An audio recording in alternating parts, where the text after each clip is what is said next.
When I first heard that there was an animal sanctuary outside of New Hope, Pennsylvania, I laughed. It wasn't the idea of an animal sanctuary in that location that was funny.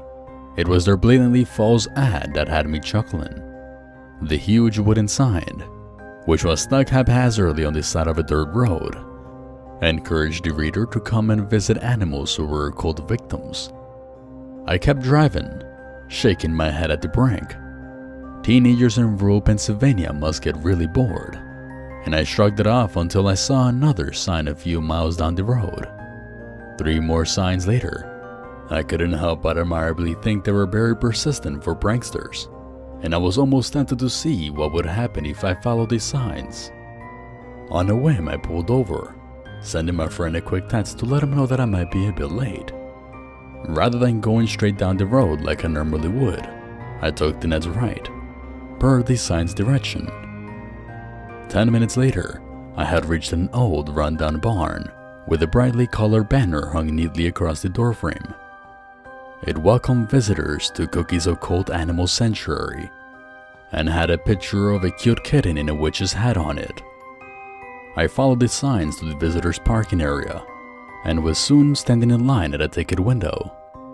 There were several other people there, some with children, and everyone seemed curious about the attraction. $5 wasn't bad for a ticket. And somehow the cute soul's girl also managed to talk me into buying a cup of animal feed for the petting soup portion of the sanctuary.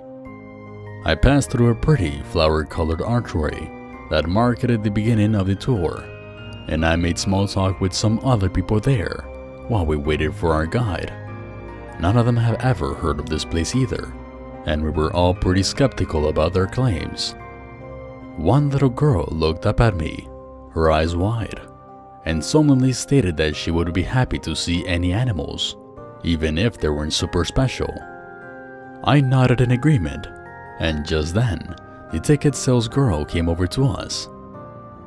"Hi folks, I'm Gwen, and I'll be your tour guide today. Is everyone ready?" We nodded collectively, and she led us past the archway onto a small trail. The sides were lined with brightly painted wooden fencing, so we couldn't see anything. But as we progressed, I began to hear odd sounds. Some sounded animalistic, while others, not so much. And after another few yards, the wooden fencing gave way to chain link. Gwen was talking about how she founded the sanctuary a year ago when someone stole her kitten and tried to sacrifice it in a satanic ritual. I was listening intently to her story until we got to the first exhibit. I stared in fascination as a group of headless chicken ran around, their cauterized necks not stopping them from attempting to peck at bugs and flapping around like normal. Gwen was telling us that most of them didn't live too long, but that they were guaranteed a good quality life here for as long as they survived. The oldest one, Kooky, had been here since the beginning, and she was even a mother to a beautiful flock of cute, normal-looking chicks. One of the chicks ran up to the fence, and I watched with a smile as the little boy gently patted.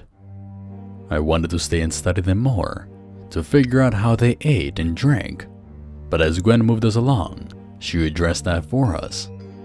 The most common question we get about the chickens is how do you feed them? The answer is simple.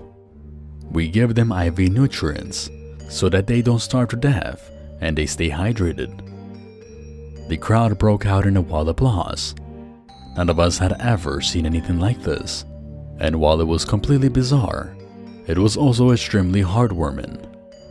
Gwen told us there were 4 exhibits for all to see, plus the petting zoo, and I was eager to find out what was next. Exhibit number 2 was dogs. I had grown up with dogs and could immediately tell that they were happy. There were about a dozen, and some were missing eyes, some were missing tails, and one resembled a zombie. Gwen turned to us, a smile lighting up her face. "Alright, who will be my brave volunteer?" No one spoke or moved for a minute, unsure of what they were volunteering for, but I raised my hand. "Great, follow me please." She leads me into the dog's enclosure, and they run up to her to greet her.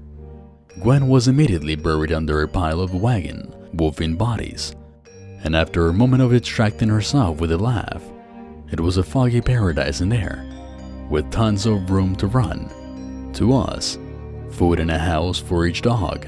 She gave them all treats as we watched, and when they were chewing away happily, she asked me to call one named Rob over to me. "Rob, come here." I wasn't sure which one he was until the zombie-looking one came over. He shambled over to me, his paw steps uneven and lurching. For a moment I was afraid, but I held my hand out steadily. I was expecting a putrid smell to hit my nose as Rob closed in, but nothing did. He put his cold nose into the palm of my open hand, and I looked at him up close. He was lacking some clumps of fur, and one ear was missing. His skin was so thin that in some places the bone could be seen, which is what gave him the undead look. He licked my hand with a dry tongue, and I gave him a gentle scratch behind his ear. "Who's a good boy?" Rob's tail wagged crazily, and he turned and shuffled away. I watched him curiously, and returned a moment later with a red ball. He dropped it at my feet, and his big eyes implored me to throw it. I did, and I laughed as a dozen dogs eagerly chased after it. One of the other dogs ended up getting it, so I made sure to throw it a second time, just for Rob, while Gwen distracted the others. Gwen had the other visitors join us, and soon every dog had a friend to play with. We must have spent 30 minutes in there, and when it was time to go, I gave Rob a hug goodbye, promising that I would visit him again. Gwen herded over to the net's enclosure, where I saw several sheep smiling about. Gwen gave us a little history lesson, saying that sheep had been used in various rituals across multiple continents for as long as humans had recorded history. At first I didn't see anything special about the sheep. They were grazing peacefully, like any other flock I had ever seen. When suddenly, one of them stood up on its hind legs. It let out a loud bleat, and its head began to spin around like it was an owl. It was chanting something in what I think was Latin, and the air crackled with an electric tension that hadn't been there before. Several tourists nervously backed away from the enclosure, though Gwen assured us that Sean was completely harmless and was still a herbivore, since a man had performed a ritual on him, which had been to try to use him as a vessel for the Christian devil. Poor Sean hadn't been quite himself. He was now prone to bouts of head twisting and speaking in tongues, but otherwise lived a happy, normal life. We didn't linger long there, and Gwen sensed that we were collectively uncomfortable. We moved on to the Lancet Civet, and I was curious when I saw that it was just a single cat. It watched us approach curiously, and it surveyed us in a too human way. I didn't know what to expect, but I could tell that this wasn't an ordinary cat. Gwen stopped us outside of the enclosure, a sad smile on her face. "Do you all remember when I told you about my kitten?" We nodded. "Well, Susie didn't make it. The cultists never plunged a knife into her like they meant to, but her heart gave out from fear. The sick excuses for humans decided to play around with her corpse, and they were able to change her. The little girl, the same one who had talked to me earlier, raised her hand. Gwen nodded to her. "Yes, sweetie? Why is the kitty all alone with no friends, like the other animals get to have?" Before Gwen could respond, the cat stretched, moving from her curled up position to standing on her back legs. She got up, walking to the gate, and letting herself out. A gasp went up from the crowd, and she strode over to the little girl, who tried to hide behind her mother.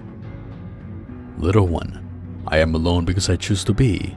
I cannot stand company who is not as intellectually inclined as I am." "Are you a monster?" "Yes, but not the bad kind." The cat stood nearly at the same height as the child. and I could tell that her breed was one of the larger ones, most likely Maine Coon, since she had a distinctive M shape on her forehead fur. She looked at each of us in the eyes. Her gaze seemed to linger on me. With a nod, she returned to her enclosure, once again curling up like a normal cat. There was silence for another full minute. Then the crowd bombarded her with question after question. In the space of 2 minutes, we found out that shrimp was her favorite food. She lived in the house with Gwen as a roommate and agreed to be in its civet to pay her share of the bills. She still enjoyed chasing mice like a normal cat, and her self-chosen name was Beatrice.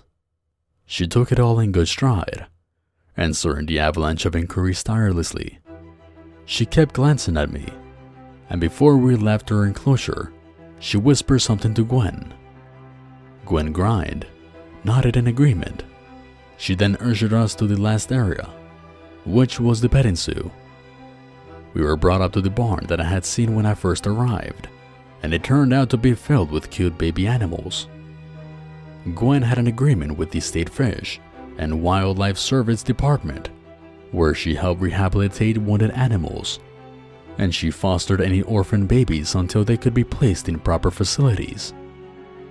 We got to meet a cranky old badger who was recovering from a hit and run, an eagle who had a wing in a sling, and a mountain lion who was recovering from surgery after someone shot him. I fed the food I had brought earlier to a cluster of baby goats and deer, and I couldn't keep the smile off my face. The cynic in me thought that this was still a facade, that Gwen was trying to pull the wood over our eyes.